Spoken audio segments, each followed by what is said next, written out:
बरफ खंड सह खेलुछि भालू कूलर पवन खाउछि कलरा पतरिया।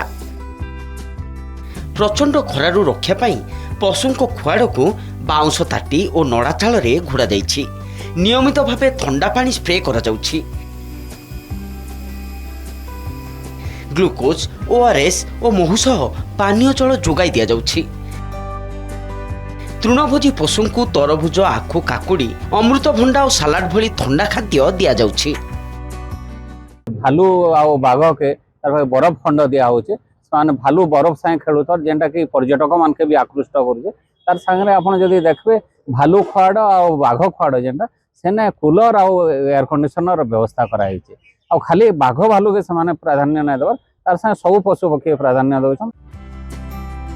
केवल पशुपक्षी नुहे चिड़ियाखानार गुलाब गार्डन और उद्यान को मध्य सुरक्षा दिया जाउछि।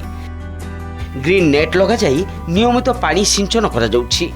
खरा सत्वे पर्यटकों भिड़ बढ़ुवा बेले खरा छुट्टी रे आहुरी अधिक पर्यटकों को आकृष्ट करने को लक्ष्य रखा जाइछि।